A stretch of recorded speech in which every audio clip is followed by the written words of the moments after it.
அனைவருக்கும் சண்முகத்தின் அன்பு வணக்கம். என்பில் அதனை வெயில் போல காயுமே, அன்பில் அதனை அறம்.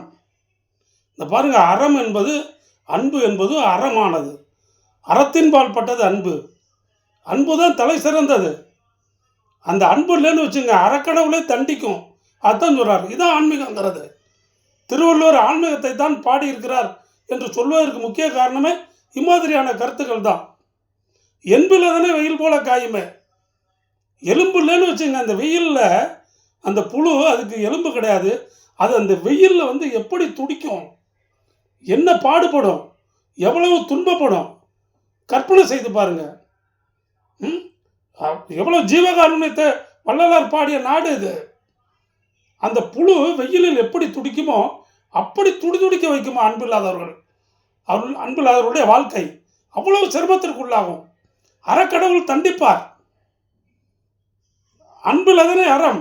அன்பில்லாத ஒரு நபர் இருக்கிறார், ஒரு குடும்பம் இருக்கிறார் என்றால் அந்த குடும்பத்தை, அந்த நபரை, அந்த அன்பில்லாதவரை அறக்கடவுள், தர்ம தேவதை தண்டிக்கும்.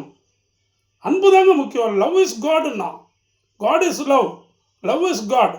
அவர் அன்பாகவே இருக்கிறார். தேவன் அன்பாகவே இருக்கிறார். கடவுள் அன்பாகவே இருக்கிறார். அவர் எல்லா ஜீவராசிகளையும் அன்பு செலுத்துகிறார்.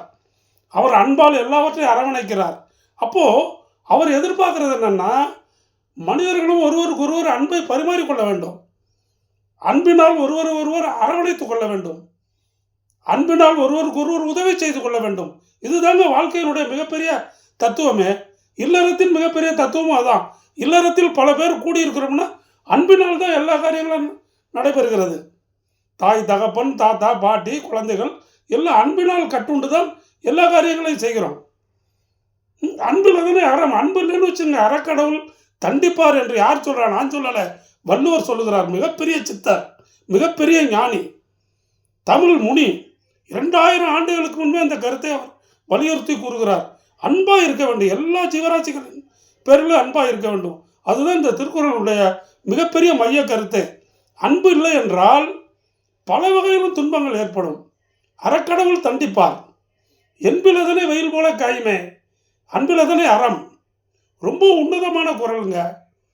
தர்மத்தின் பால் பட்டது, சத்தியத்தின் பால் பட்ட குரல், ஆன்மீகத்தின் பால் பட்டது, தெய்வீகத்தின் பால் பட்டது. மிக மிக உயர்ந்த உன்னதமான குரல். இதனுடைய கருத்தை நாம் உள்வாங்கிக் கொள்ள வேண்டும் என்று கூறி விடைபெறுகிறேன். வணக்கம்.